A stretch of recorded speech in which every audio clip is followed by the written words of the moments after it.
Welcome to Season 3 of the Sober Motivation Podcast. Join me, Brad, each week as my guests and I share incredible, inspiring, and powerful sobriety stories. We are here to show sobriety is possible, one story at a time. Let's go! Darren Prince is the author of Aiming High, which is the astonishing story of him being a sports and celebrity agent who battled addiction while representing some of the most iconic figures in the world. After a drug overdose, many demoralizing nights and mornings where he couldn't get out of bed without a prescription in hand, Darren hit rock bottom at the top, and in the process discovered the true meaning of success. This is Darren's story on the Sober Motivation Podcast. Getting sober is a lifestyle change, and sometimes a little technology can help. Imagine a breathalyzer that works like a habit tracker for sobriety. SoberLink helps you replace bad habits with healthy ones. Weighing less than a pound and as compact as a sunglass case, SoberLink devices have a built-in facial recognition, tamper detection, and advanced reporting, which is just another way of saying it'll keep you honest. On top of all that, results are sent instantly to loved ones to help you stay accountable. Go after your goals. Visit soberlink.com/recover to sign up and receive $50 off your device. How's it going, everyone? Brad here. Look, thank you, as always, for so much support and love on the show. This one I'm extremely grateful for that Darren took the time to join us on the show. Hope you enjoy it. Welcome back, everyone, to another episode of the Sober Motivation Podcast. Today, we've got a special guest, Darren Prince, with us. How are you? I'm good, man. Thanks for having me, Brad. Yeah, of course. Thank you so much for jumping on here. I've been watching you from afar here for years, and just everything that you've been able to do is just so motivating for me personally and just incredible in the way you share your story. So I can't wait for this. It's all good. Hopefully we can get to a few people. That's all that matters, right? That's the truth. So what was it like for you growing up, Darren? You know, I had a great loving mother and father, a sister, grew up in the upper middle class suburbs of Livingston, New Jersey. I had a lot of friends, and you would have thought from the outside everything was great, but I was always crippled with anxiety. I never felt comfortable in my own skin. I never felt part of, real insecure, shy.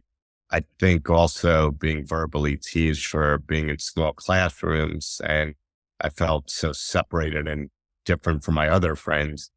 I think that definitely did a number on my psychology and my self-esteem, my self-worth, which ultimately was the reason why, drugs and alcohol and substances became so comforting to me. Yeah, I can relate with you like a ton on that. For growing up, it was chaos and trying to fit in, and it was never anything that I excelled at, that's for sure. When did the alcohol, the drugs, and everything like that start for you? About 14, I was in sleepaway camp and I had terrible stomach pains one night. And I asked the counselor to take me to the infirmary, and the nurse gave me this green liquid in a plastic cough syrup cup. And, it tasted disgusting. I didn't know what she was giving me. She said it would help with pain and help me sleep. But walking across the softball field back to the bunk 5 minutes later, my life changed forever. I felt like that green liquid finally introduced me to the world, and I felt like Superman. All the inadequacies and insecurities went away. And when I got back to the bunk, I was the cool one, the talkative, the funny one, everything I wanted to be. And that's when I realized that green liquid just introduced the world to Darren Prince. And I did this for 3 weeks. Every night, even though I didn't have stomach pain, I would complain to the counselor and the nurse, and found out I was taking liquid Demerol when my mom and dad came up for visitation day. And so they put a stop to that. Wow. That's how it all got started then. 14. Yeah, in 1984, wasn't in the middle of the opiate epidemic. I don't blame the nurse. I say it when I speak all the time that, I was at a dentist appointment a few months after that back in Jersey, and he gave my mom these white pills after my wisdom teeth were pulled. And again, not knowing what they were, but I got that same effect that the Demerol gave me. And after 3 days, the pills were out, put on the crocodile tears, and I'd lied to my mom, and I told her my tooth was killing me. We got to go back to the dentist. There was no more pain. I just wanted more of those pills, and found that they were actually Vicodin. Yeah, then it definitely wasn't the awareness, the education that there is now for everything. But you were able to connect early on in 14 that was like doing the trick. That's exactly what it was that was helping you deal with those insecurities and everything. Yeah, no one's telling me at that age too. On top of it, I started a very successful baseball card mail order company at 14. So I was making money on top of it, real money. So no one's going to tell me I can't do this or don't do that. And, even though my dad and mom kind of had an inclination of what's going on, I mean, I'm feeling on top of the world. Why would I not take these things that are helping me feel smarter, more bubblier, more confident? I've got my professional life together 10 years earlier than most people would even dream of at 14 years old. So no matter what anybody was trying to tell me, I didn't want to hear it. Yeah. So people picked up on it then that, hey, maybe it's like there was something going Yeah. on. Then where'd you go from there? So this was your first couple of experiences with it. I think any sorts of drugs, alcohol, from marijuana eventually evolved. Probably my around 18 was ecstasy and cocaine. But now my business is really exploding. I'm making $300,000-$400,000 a year selling high grade investment sports cards and, bought my old condo, crazy expensive sports car, all the exterior stuff that came from that broken self-esteem. I wanted people to see that I arrived and I made it. And that kid in the back of the room or that kid in the small classroom that you said was never going to make it, look at me now. All ego-driven behavior, which I think that disease of more, when you're in it, it all kind of goes together. And I finally had some issues legally at 21. I was arrested 4 times in 6 months. Possession, not to distribute, to give out and party with my friends. I didn't need funding or money. I had plenty of it, but I wanted to be the life of the party and I wanted to be accepted by people. So my money and the drugs and the environment I was around was the way to buy friendships and bring a lot of people into my inner circle that I probably thought back then might not have been there. Or maybe they would have been, because I now all of a sudden turned from the slow, sort of awkward one that you wouldn't bet on to now the one that everybody wants to hang with. Yeah. And with the baseball cards, what tipped you off with the baseball cards? I just always had a fascination with them from the time I was like 8 or 9. And my friends, when they got more into dating, they weren't kind of cool anymore. I basically took advantage of what everybody had. I would buy their collections for very little bit amounts of money. And I also studied in price guides back then. Most people have heard of Beckett, but before Beckett, there was a newspaper called CCP, Current Card Price Guide. And we would get it once a week, and it was like the NASDAQ. And I was buying that from the time I was 12 years old. So I'd study the old cards, and my friends didn't care about the old cards. They didn't know who Mickey Mantle was, Willie Mays, Hank Aaron, Roberto Clemente, but somehow some of them got their hands on some from their grandfather. So I would trade for those dirty, older, smelly cards. I would give them the brand new Mattingly's, Tony Gwynn's, Wade Boggs, Roger Clemens, because they wanted the new popular guys. The only thing was, I was giving them cards that were worth maybe $5 or $10, and their cards were worth hundreds. Yeah. Okay. Gotcha. Yeah. No, that's great. So they were out bringing their girlfriends different places. They wanted some money, and Darren was there Yeah. with a little bit of cash or a good. Oh, I would bail people out on a Friday night after school. I would get calls around town. So-and-so needs $30, or, they're going here for the night. Or I was like, cool. I was like, I would do whatever I had to do. I had 4 different jobs where I had extra cash lying around all the time from squeezing orange juice at a supermarket. I was a busboy. I worked at a pizzeria, and I delivered newspapers. So I always made sure that whatever it was, and $30, I might be able to break it all down. And within a month, after going 3 or 4 shows, I'd get, 500 to 1,000 out of it. And everybody was happy. So it didn't matter to them. They were happy. They got quick cash. Yeah, that's true. Is that how you would sell the baseball cards? Like that was before eBay, or was eBay? Yeah, the internet wasn't even around. So it was basically running ads in Sports Collectors Digest, which I believe is still around. That was the Bible. There was also a magazine called Tough Stuff that was on the national newsstand. But mostly it was hands-on, going to conventions, networking, whether it was with different dealers, collectors. You run a lot of Wall Street guys that realize there's some serious value into looking at the right cards as a blue chip investment. So I would almost be like their broker, finding whatever they wanted. Yeah, the boots on the ground. I love that. How did things progress throughout this, right? Because you bring up a lot of good things with the ego. I mean, that's a big driver in addiction. And things are going fairly well for you. But even knowing a little bit of your story, I think things as far as your career and your business go, they get a heck of a lot better Yeah. in some ways, Yeah. right? But my professional life went for them, and slowly but surely my personal life was crumbling behind the scenes. I eventually built the card company when I was 19. I started doing autograph signings, private autograph signings for biggest names in the world: Muhammad Ali, Joe Frazier, Chevy Chase, Magic Johnson. And I developed relationships with all of them. And I did that business for about 3 or 4 years, spending just such great intimate quality time with them, and had a vision one day. I was with my dad. I got in some trouble unknowingly for selling some fraudulent autographs. And it was kind of like this turning point to me where I just kind of got out of the business and it just left such a bad taste in my mouth. There were so many haters, and I took my dad with the last of my money.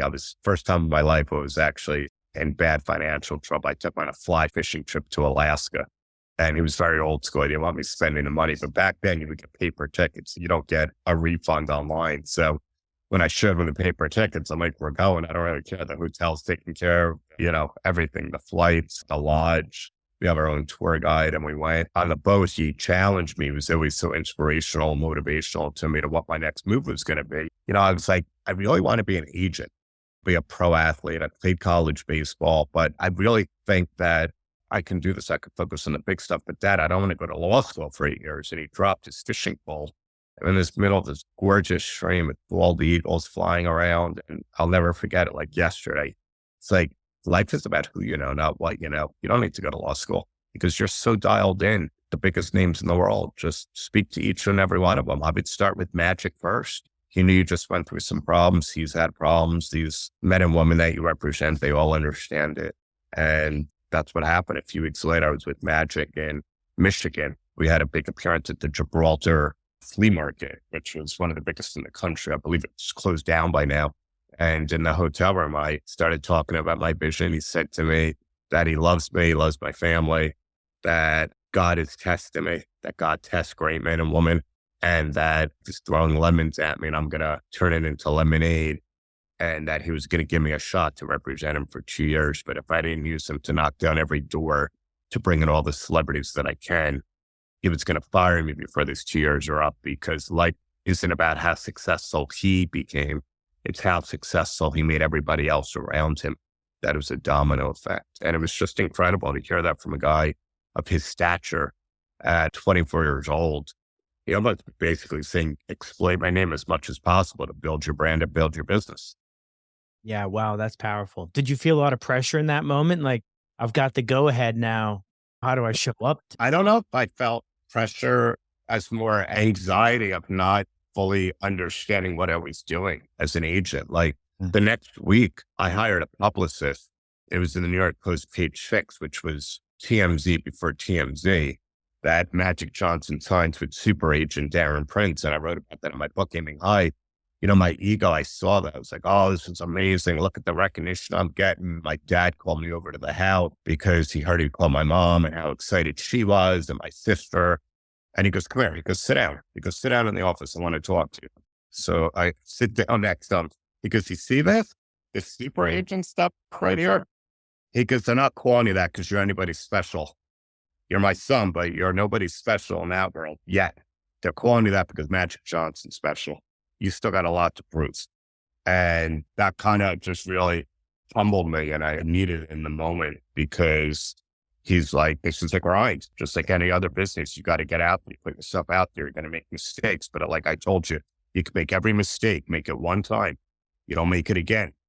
So it was like, I got this life lesson from my father in a very short moment. And, there was a bunch of mistakes, of course, made out of the gate a few years in, but eventually I just found my footing, and I just realized it's just another product that I was selling, but now it's people. Now it's icons. And back then they weren't even icons. A lot of them were active superstars in the world of sports, entertainment, music, acting, Chevy Chase, Pamela Anderson.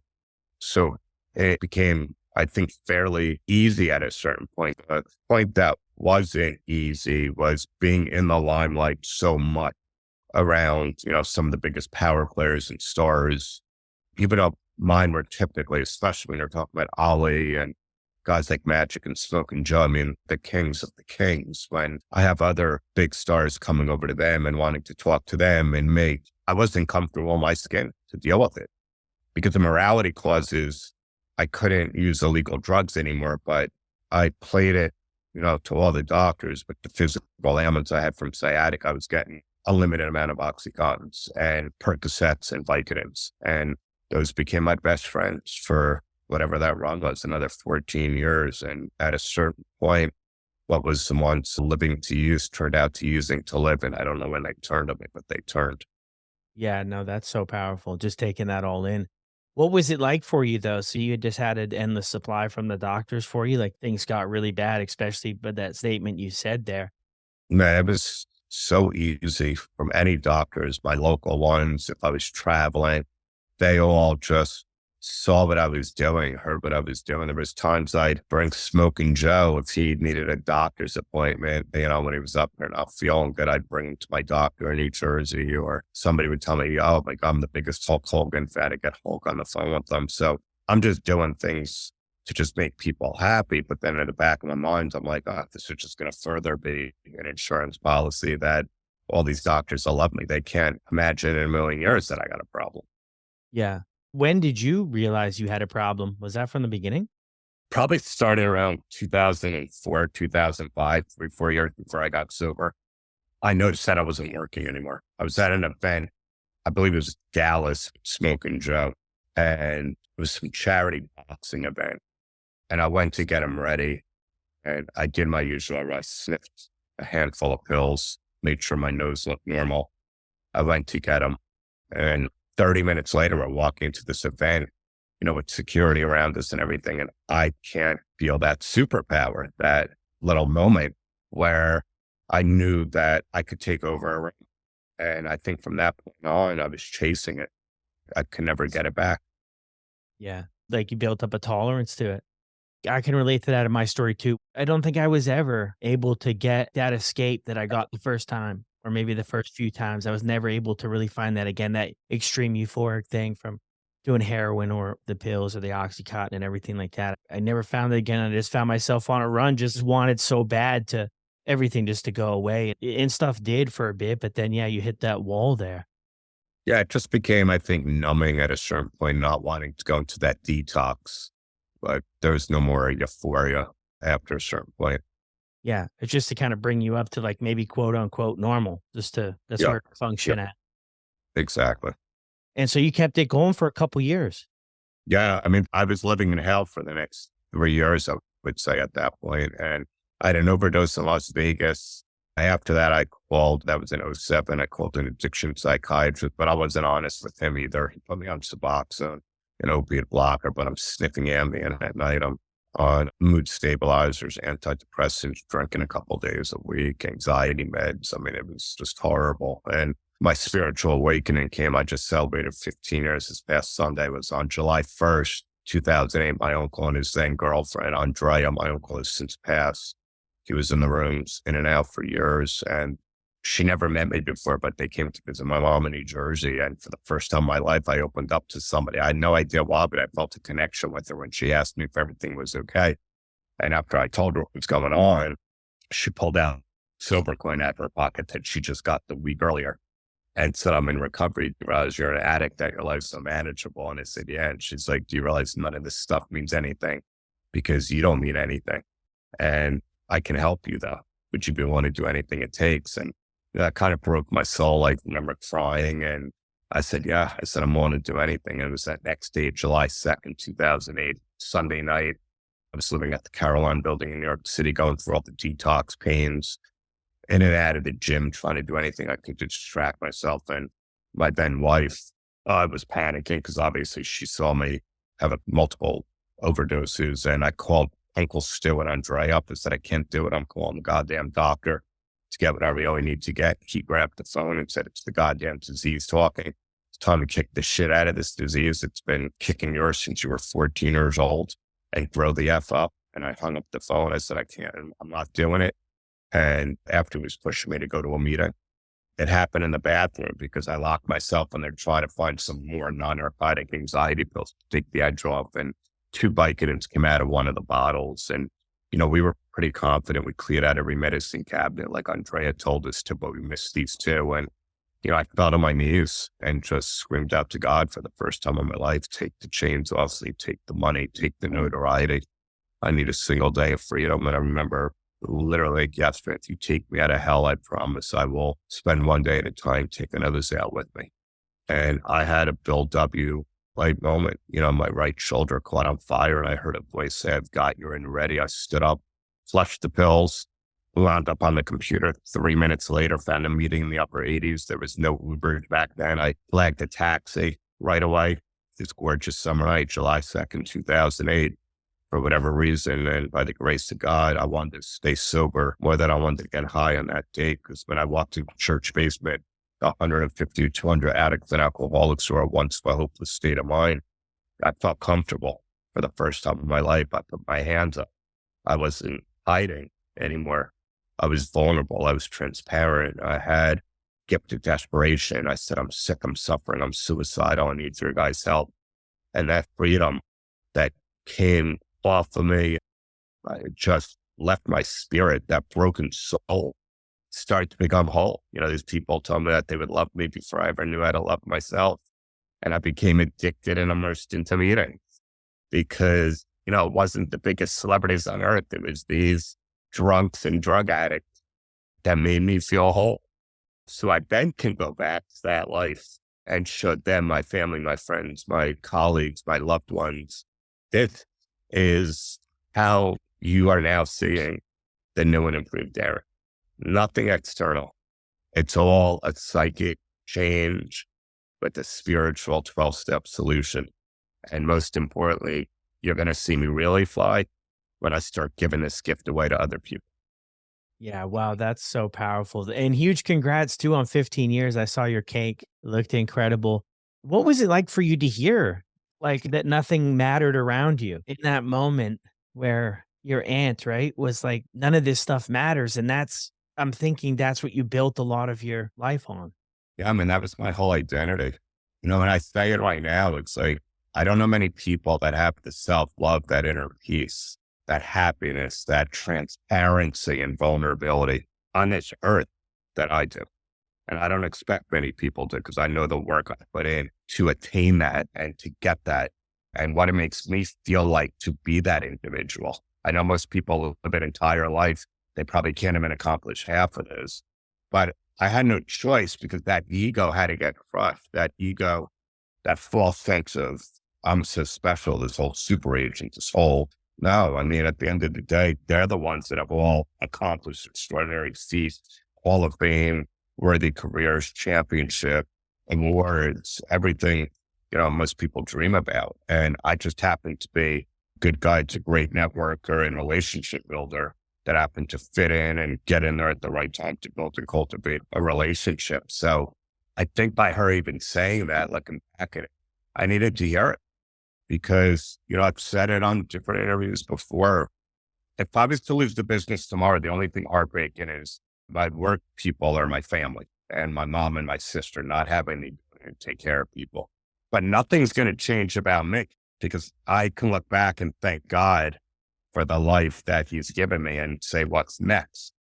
I think that's a beautiful place to be for somebody like me because it took a lot of work to get there. And I got to do everything I can one day at a time to stay there. And I think the more I give of myself, the blessings in turn have happened with the business.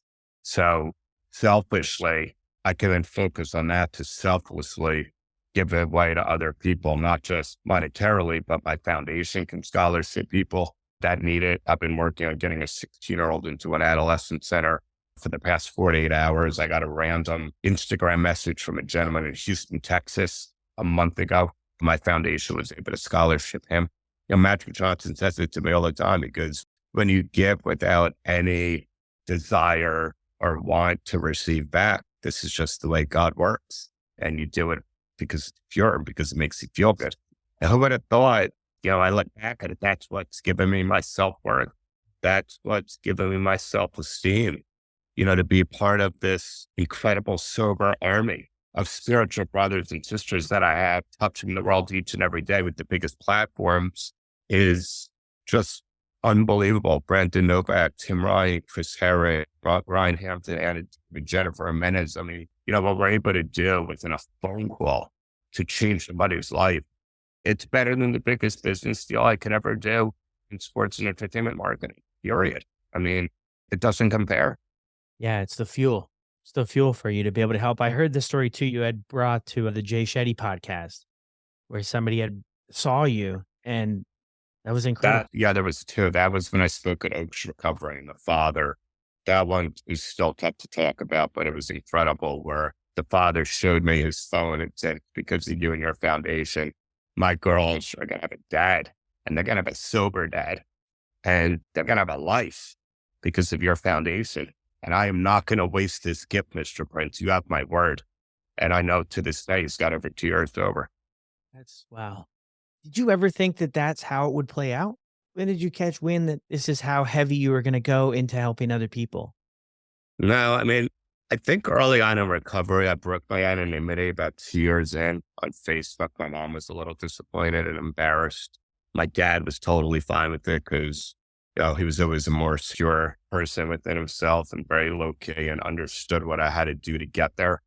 And my dad also understood my business platform. And he just had keep pushing this message, keep being vocal about it. He goes, I really think you're onto something.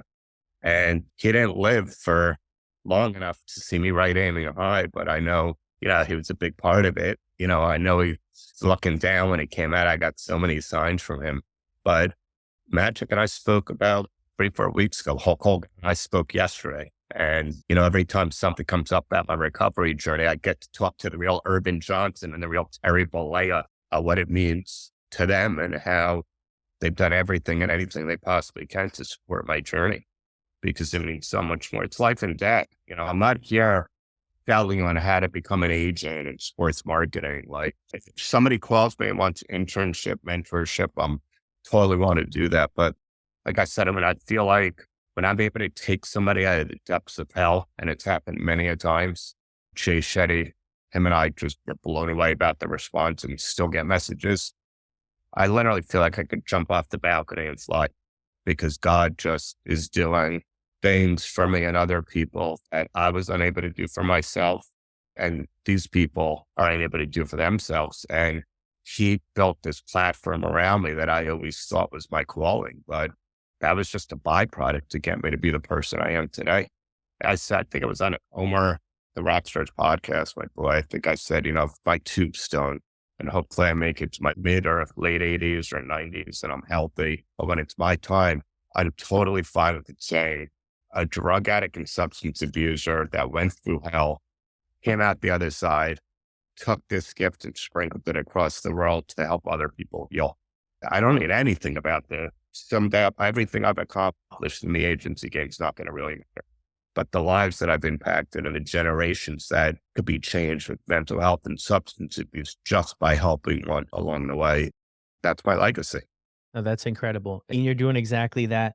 What would you say to somebody, Darren, if they're listening to the show here and they're struggling to get or stay sober? You got to have the courage to ask for help. The people look at it the wrong way. There's such a stigma with alcoholism and substance abuse and drug addiction. And the stigma is we're not speaking up enough. The real strength is asking for help and telling somebody that you're struggling. That can maybe point you in the right direction, and just open up, because it's not going to end well. And the more you prolong it, you're just getting yourself into a deeper hole. Yeah. What do you think is the biggest barrier for people, or maybe even in your own story, for why you or why they struggled to reach out for so many years? It's two things, obviously, you experience too. Number one, you're shame. And number two, the pain of changing versus the pain of staying the same is so much greater of making that change than it is to just stay in a space that you're comfortable in, even though you're miserable. Yeah. So you wrote the book too, Aiming High. Yeah, that was incredible. What was the response from people who checked it out? It was unbelievable. That was another thing. I didn't expect it. I thought it was kind of just this love story, healing journey to myself. And 4 days into the release, after October 1st, 2018, I picked that date because Ali and Frazier were so near and dear to me. And that was the anniversary of Thriller Manila, their iconic third fight. But 4 days in, the marketing firm is calling me, go on Amazon. And I was like, what is their problem? Like, go on Amazon. And it hit number one in Australia, Canada, England, and the USA for about, I think it was about 48 hours. It had like the number one badge next to it, bestseller, international bestseller. And I think they went into the second print because, look, we just basically partnered with the self-publishing company. I didn't expect to blow 3 copies. They had to do a second print within a month. And before you know it, it's in Barnes and Nobles and around the country, and I'm, being asked to go there and speak and do Q&A events and book signings. It was a whirlwind. Yeah, but it was super exciting just to, not from an ego, but just to see people face to face and tell me what Amy High did for them or their loved one and how it impacted their lives. All I did, is speak to my amazing writer, Kristen David, and my publisher, Anna David, connected me with her. And I've always said she wrote the masterpiece. She wrote the page turner, because I'm definitely not a writer of books. I could write things that are much shorter, but not a book. It was incredible. And it's still to this day. I mean, there's not a week that goes by where I don't get a message that your book changed my life or your book saved so-and-so in my life. And as I said, that's legacy. That's it right there. I didn't get a message saying it's so cool, the story that you had about, being with Muhammad Ali and Joe Frazier and Amy High. It's always about something where somebody was able to turn a bottom into a beginning. Wow, I love that. Bottom into a beginning. And it's another form of service, right? I'm picking up on that. That is so, so important to you to give back, to help others. I mean, even a guy like you go on your Instagram page and you see these big time, I mean, the biggest entertainers that most of us have ever seen. And you still answer your messages and get back to people, and not only myself, but other people too. Like, I think that has just gone completely the opposite direction of how things used to be, of the ego, and now the humility of getting back to people and showing people love. Honestly, my page is so diluted down, my social media from business. Obviously, there's projects I need to promote, and I know people love it and I love following that, but 75, 80% of my posting is about recovery. Makes me happier. Yeah, that's incredible. I think the other comes from, like I said, the other could be a little egocentric, and that's not really who I am. I mean, that guy can easily come out again, and it's not a good Darren Prince. He's coming out, some real bad thoughts and character defects are coming out with him, so it's easy for me to understand that's just the byproduct of where God wanted me to be, which is right here as a recovery advocate to the masses and being blessed to spread the message across the world. Yeah, incredible. One more question before we wrap up, if that's okay with you. What do you do on a daily basis to stay on track with your sobriety? I haven't been as assertive with in-person meetings since the pandemic. I still get to my Zoom meetings a lot, but I'm always speaking to people in recovery. When I'm on the road, I love going to meetings. That's always like my best time where I implement it into my schedule, whether it's in Tampa, New York, Miami. I love being a road meeting maker, but then I'm pretty religious with working out. Recently, I started a much cleaner diet and supplements that are making me feel better than ever. And getting time with my dog is super important. My girlfriend, whatever I got to do to just check out, because the business life can get crazy. But I don't stop. I mean, I worked all day on July 4th. Everybody else is out there partying, going to barbecues and whatnot. I spent 10 hours in my bedroom on my iPhone and going over numbers and projects and proposals and contracts. I don't any other way. And it makes me happy. So I'll take 2-3 vacations a year when I need them. That's always super important. I immerse myself into healthier addictions, and I think that works for me. Yeah, beautiful. I love that. One last thing before we wrap up. Do you do any collecting of cards now? I got back into it a couple of years ago. Some of us for collecting, some of us to create a side hustle. The market pulled back quite a bit with the economy in the past year. So it was a nice little run, and it kind of brought me back to like deja vu on what it was like. I didn't hold on to much of them, but I had hundreds of thousands of dollars. I'm probably sitting on maybe 40, 50 grinding cards in my safe that I'm just like, let me just ride it out and see how these do. But it was getting to a point, you want to talk about an addict. My girls, Matilda and Carla in my office. I mean, I'm getting 20, 30 packages sometimes a day. I'm on eBay losing my mind, like just clicking, buying. I'm going to card shows again. I was having the time of my life with it. And so a couple of my agents were laughing, like, are you serious with how busy we are at the agency? I was like, you have no idea how much fun it is to go to a card show, get a table and just sit there and chop it up with collectors. First off, they all know my past in the business, but then a lot of it kind of looped around into mental health and recovery. And I loved it, talking about my book and talking about an interview. Thank you for your service. So it had the best of everything. And I think a couple of those conventions when I was doing them, I picked up some leads for Prince Marketing Group business. So it was great. But like I said, unfortunately, with the economy right now, it definitely pulled back pretty big time, at least 50%. So I just don't have the time or the energy to put any focus or emphasis in it. So now I'm back to more the collecting type of guy. Yeah, no, I love that. I got a few when the buzz was booming and I still have them. And yeah, we'll wait for a brighter day ahead, man. Gonna, It always turns around in that business. You just got to learn it as patterns, you know? yeah, yeah, exactly. So, well, I appreciate you so much for taking the time to jump on here. Thank you so much. Is there anything you would like to finish off with? Any message? That's it. I mean, if anybody's listening that's got a few bucks, aiminghighfoundation.org. We donate 100% of the proceeds to people in need of treatment. They care about the business side of things. It's not why I'm here, but it's princemarketinggroup.com and DM me or follow me on Instagram at agent_DP. Yeah, beautiful. Thank you so much. Wow, what an incredible story, an incredible journey. I mean, Darren has definitely met some of the biggest sports and entertainment people that, many of us have connected with over our lives. And wow, what an incredible journey just to kind of pull himself out. It's always interesting hearing those stories where people were at the top. Like, I think it's hard to get out of both spots, but I mean, you're getting a lot of mixed messages if you're at the top of your game and you're just crushing it in other areas of your life, and then you have this one big secret that's really bringing you down, but you're not going to be willing to listen to anyone around you because so much is going so well. So definitely a tough spot to get out of, and huge congrats to Darren on 15 years. Be sure if you enjoyed this episode to send him a message. Show him your love. Thank him for being on the episode. And everybody, thank you, as always, for your kind messages, for you downloading the episodes. And if you haven't left a review yet, please do that. And I'll see you on the next one.